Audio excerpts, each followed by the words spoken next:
Bonjour les bontés. Aujourd'hui, j'ai le privilège de me retrouver sur le plateau de tournage de l'émission Oui à la vie qui a été tournée aujourd'hui. C'était très intéressant. Je me retrouve avec Joël Monzé. Joël Monzé, ça va bien? Oui. Alors, toi, tu es docteur en neurosciences et psychothérapeute. C'est ce qu'ils t'ont donné comme titre tout à l'heure. Toi, tu as écrit plusieurs livres. Les premières fois que j'ai entendu parler de toi, c'est avec le collectif Oui à la vie. Et là, en ce moment, tu as un livre qu'on a aujourd'hui avec nous, c'est Soutenir le développement affectif de l'enfant. C'est aux éditions CARD. Je croyais que CARD, c'était pour les livres pour enfants, mais finalement, ça rejoint un peu ce gabarit-là au niveau de l'écriture. CARD, ce n'est pas uniquement des livres pour enfants. En fait, ils s'adressent essentiellement aux parents et aux pédagogues. Ils essayent de donner des outils. Et oui, on va avoir des auteurs comme Julie Vincelette qui va avoir ses livres chez eux, mais on a aussi toute une série d'outils, de ressources, en fait, pour les adultes, pour les parents et les enseignants, oui. Alors, ce livre-là, on va parler du livre, puis après, j'aimerais poser une question par rapport à l'émission d'aujourd'hui. Toi, dans ce livre-là, tu as eu des collaborateurs qui viennent de l'extérieur, de la Belgique, de la France, et tu parles de développement global de l'enfant et de l'adulte. Ce que j'ai aimé dans ce que j'ai lu, c'est partir des forces de l'enfant plutôt que de ses défis. Alors, qu'est-ce que vous voulez donner comme outil aux parents avec ce livre-là? Mais en fait, quand on dit partir de ses forces, moi, ça vient d'une expérience de vie que j'ai vécue avec des enfants qui étaient sourds et aveugles. C'est-à-dire que je peux évaluer leurs déficits quand ils sont sourds. Ben, ils sont sourds, ils n'entendent pas. Et généralement, ils sont muets. Mais ça ne m'avance pas plus s'ils étaient en même temps aveugles. Puis si j'évalue les déficits de l'aveugle, ben, ça ne m'avance pas plus, ils sont sourds et muets. Je fais quoi? Donc, ça m'a vraiment amené à travailler sur la base de quoi ils sont capables, là où ils sont, à quel endroit. Donc, ça me demande, moi, en tant qu'adulte, de pouvoir trouver des portes qui me permettent d'aller retrouver l'enfant dans ses forces, dans ce qu'il est capable de faire. Et c'est certain que cette expérience d'une année de travail avec des enfants qui avaient ce genre de difficultés-là, ça a modifié complètement ma manière de voir les choses parce que, bien souvent, quand on entend des enfants, « Ah, ben il est opposant, il est TDAH, il a l'âge du non et ceci, on fait difficilement le lien avec l'enjeu développemental de l'enfant à ce moment-là. Quand un enfant s'oppose, il y a des raisons pour lesquelles il s'oppose. D'accord? Premièrement, c'est sa nature, surtout les petits garçons. Pourquoi? Ben, quand on regarde des lions, des chiens ou des chats, ben, les petits vont tout le temps s'amuser à s'opposer un tout petit peu entre eux, vont faire du rire, ça fait partie des jeux, ça fait partie de l'apprentissage de la vie. Donc l'opposition qu'on va avoir à l'école, c'est juste peut-être un comportement qui est dérangeant pour l'entourage, qui est dérangeant pour l'adulte ou éventuellement les pères, mais avant toute chose, c'est un processus qui est normal. Et de vouloir pathologiser des processus normaux, pour moi, ça m'inquiète pour la société qu'on est en train de construire. La même chose, un enfant qui est très anxieux, qui va avoir les mêmes réactions qu'un enfant TDAH, mais on aura beau essayer d'éliminer le symptôme avec une médication ou avec des punitions de plus en plus coercitives, ça reste que l'enfant reste avec son anxiété. Et tant qu'on ne s'adressera pas à la source de son anxiété, on va rester avec le même problème parce que l'enfant n'est pas outillé pour pouvoir faire ce qu'on aimerait qu'il fasse. Et ça m'amène à ce qu'on a j'ai trouvé votre émission aujourd'hui tellement intéressante par rapport à la parentalisation des enfants. Et à quelque part, tout vient du noyau familial, pas seulement comment je pourrais dire ça? Ce qui m'a c'était clair pour moi, c'est que à l'intérieur du parent, dès qu'il croit, qu'il va avec ses croyances, il va mettre ça sur l'enfant. L'enfant va interpréter ce que le parent va dire, et là, à partir de là, lui, il va se faire son scénario. Fait que ça revient à le scénario que la personne a en elle. C'est ça à défaire et de prendre la responsabilité. Donc, est-ce qu'à un certain moment, oui, le parent doit prendre sa responsabilité, mais quand l'enfant il grandit, ou même quand il est jeune, est-ce que tu pourrais me dire où c'est qu'il doit enlever la responsabilité de son parent par rapport à lui pour arrêter d'être une victime? C'est ça qui m'est venu quand je vous écoutais. Mais ce que moi j'aurais envie de dire, c'est que le cerveau de l'enfant, quand il grandit. On disait souvent tout joue avant 6 ans. C'est pas vrai, tout se joue pas avant 6 ans. Oui, il y a des éléments, il y a des blessures qui vont s'incarner à ce moment-là, qui vont rester bien engrammées dans le cerveau et qui vont influer sur une partie de la vie de la personne. Tant et aussi longtemps qu'elle n'en aura pas pris conscience en tout cas. Mais notre cerveau va atteindre sa pleine maturation entre 40 et 45 ans. C'est entre 40 et 45 ans qu'entre autres le processus de mentalisation va être suffisamment fort pour qu'on prenne suffisamment de recul par rapport à notre vie pour pouvoir voir nos forces et nos faiblesses, voir ce qu'on a appris qui nous convient, ce qu'on a appris qui ne nous convient pas, et faire quelque chose qui vraiment nous appartient, construire notre vie. C'est certain que c'est un processus. Il y a des enfants qui ont 8, 9, 10 ans, 15 ans, 20 ans. Il y a des jeunes adultes qui sont déjà dans le processus de réfléchir à tout ça, mais en même temps, l'enfant, l'adolescent, le jeune adulte n'a pas encore toutes les ressources nécessaires que pour pouvoir arriver à faire la part des choses par rapport à ce que sa communauté ou sa famille lui aura inculqué.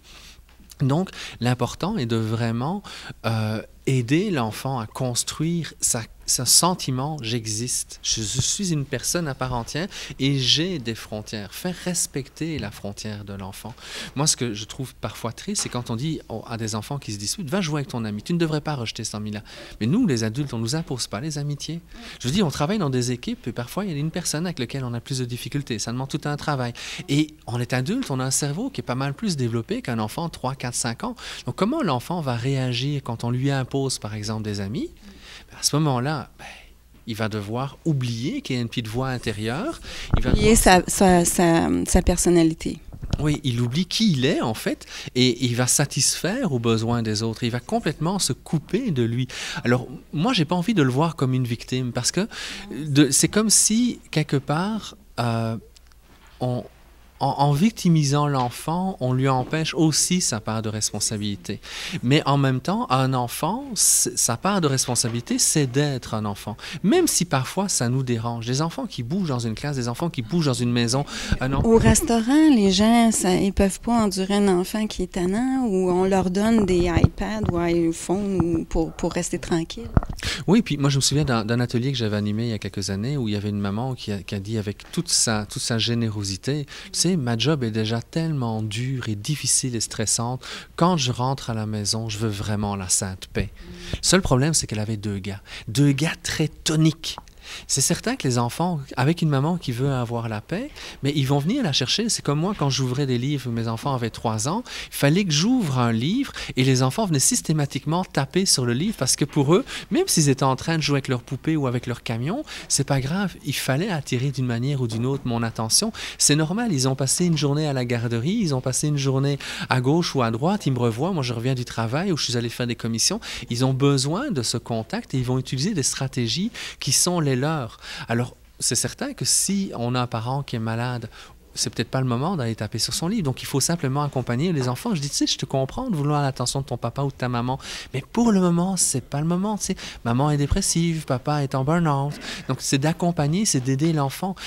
La même chose, c'est normal qu'un enfant, je pense à mon fils de 4 ans, la semaine dernière, on était en train de faire des commissions, puis on était à la caisse, il voit plein de sucreries. Papa, je le veux, je le veux, je le veux. Ben, ma réponse, c'est « je comprends que tu le veux, tu sais ». Et en même temps, le magasin, il fait ça pour te tenter, toi, d'accord? C'est excellent, parce que là, tu lui faisais prendre conscience, ça. Tout à fait, mais en même temps, maman et moi, on a pris un choix, c'est de ne pas encourager ce genre de sucrerie. Si tu veux quelque chose qui est bon, un bon dessert, parce qu'il me disait « moi, je veux l'avoir comme dessert », on va te donner quelque chose qui va être meilleur pour ta santé, avec des fruits, avec du yogourt, avec des muffins, mais qui vont avoir, qui vont être sucré avec du sirop d'érable qui est meilleur que le sucre qu'on va retrouver dans les sucreries. Donc, on peut l'aider, mais je comprends sa douleur, je comprends son désir.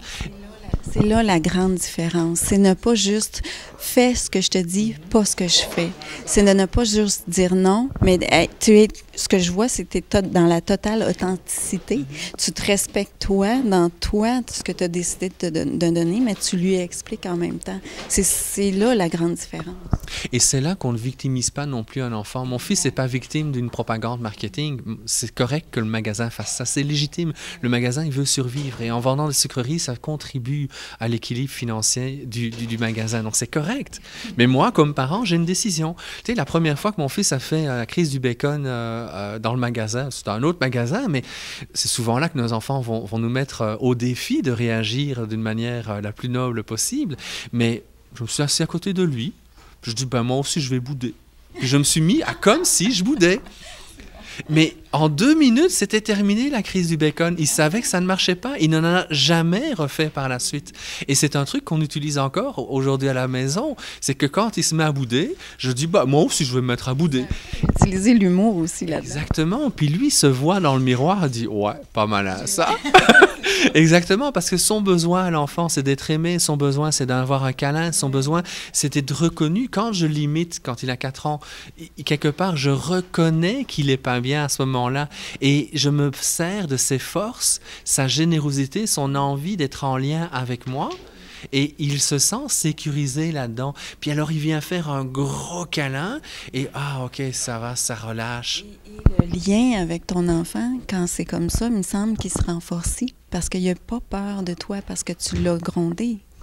Oui, et ça ne m'empêche pas d'être sévère comme papa, ça ne m'empêche pas d'être exigeant comme papa, parce que, tu sais, pour moi, l'honnêteté et l'intégrité, c'est des valeurs qui sont essentielles. Et je guide mes relations, tant personnelles que professionnelles, sur cette base-là. Des personnes qui manquent d'intégrité, pour moi, j'ai difficile à les accepter dans mon cercle, quel qu'il soit. Et ça fait partie, par exemple, des valeurs qu'on transmet à nos enfants. Et c'est certain que l'intégrité ou l'honnêteté, c'est plus difficile d'en parler avec mon fils de 4 ans que d'en parler avec les 2 grands qui ont 10 ans.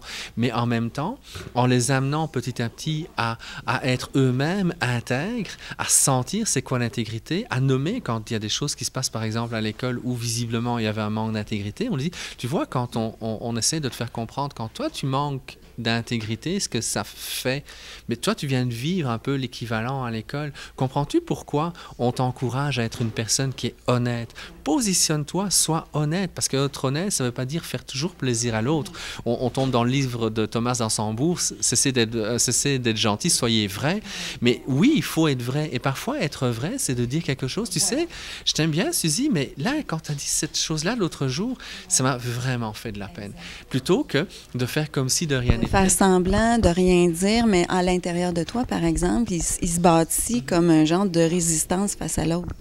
Oui, et c'est là que ça permet à nos enfants de pouvoir se construire. On a eu, ma fille a eu pendant une année une professeure qui était très, très, très anxieuse. Et presque à tous les jours, elle lui rappelait que fin d'année, il y avait des examens du ministère, qu'il fallait qu'ils soient préparés. C'est parce qu'on était depuis le mois de septembre jusqu'au mois de mai, ça n'a pas arrêté. On a aidé ma fille, la professeure est juste anxieuse. Donc on a aidé notre fille à être capable de pouvoir rester, elle, dans ses baskets, elle, dans sa frontière et de reconnaître, OK, ça, c'est l'émotion de mon professeur, j'aime pas ça, OK, mais je peux rien y faire, c'est mon professeur. Puis en même temps, on l'amène à dire, il n'y a pas que des défauts chez ton professeur. Qu'est-ce qui t'amène, toi, à avoir du plaisir d'être en relation avec elle? Ça a été plus dur pour elle que pour son frère jumeau qui était dans la classe juste à côté. D'accord? Même si mon gars, il y a eu des choses qui ont été plus difficiles à certains moments pour lui, mais il était capable quand même de dire, OK, mon professeur, je l'aime pour telle raison, telle raison. Donc à ce moment-là, l'enfant est capable de pouvoir vivre son émotion et de nommer les choses avec lesquelles il est bien et les choses avec lesquelles il n'est pas bien. Puis à l'époque, avant de faire de l'intervention avec les enfants en tant que psy, j'ai été professeur pendant plusieurs années et c'est une des choses que j'avais installées dans ma classe, un conseil de classe où les élèves avaient le droit de me critiquer. Moi, je me souviendrai toujours de leur réaction. Il y en a un qui avait pris la chance, monsieur, on peut-tu vous critiquer? Ben oui. Mais non, on ne peut pas vous critiquer. Si, si. Je fais partie de la classe. C'est un conseil de classe où on nomme les choses qui ont été le fun et moins le fun pendant la semaine. Donc, s'il y a des choses avec lesquelles moi je vous ai blessé ou je vous ai dérangé ou vous n'avez pas comprises, posez-moi la question. Soit je m'excuserai, soit je vais vous expliquer pourquoi j'ai agi comme ça, mais au moins je vais savoir comment vous l'avez vécu. Et si je sais comment vous l'avez vécu, ben, je vais essayer de trouver la meilleure des stratégies possibles pour pouvoir faire passer le message que j'ai envie de vous faire passer. J'ai jamais eu de problème de discipline comme prof, jamais, parce que les enfants se sentaient respectés. Mais je suis exigeant, mais responsabiliser, je responsabilise l'enfant. Et oui, j'en avais un qui était un peu plus turbulent que d'autres. Il allait faire 3 fois le tour de la cour de récréation, puis revenait en classe, était capable de refaire un autre 3/4 d'heure de concentration. On peut vraiment, plus on responsabilise nos enfants, plus on les comprend et qu'on les accompagne, et plus ils nous donnent la meilleure partie d'eux-mêmes. Oui, et le lien est tellement plus riche. Je voudrais te remercier beaucoup pour l'entrevue. J'ai adoré mon expérience ici. Et bien, les bontés, je vous remercie. Et je conseille vraiment, c'est des beaux outils pour les enfants. Merci, un grand merci à toi. Avec plaisir.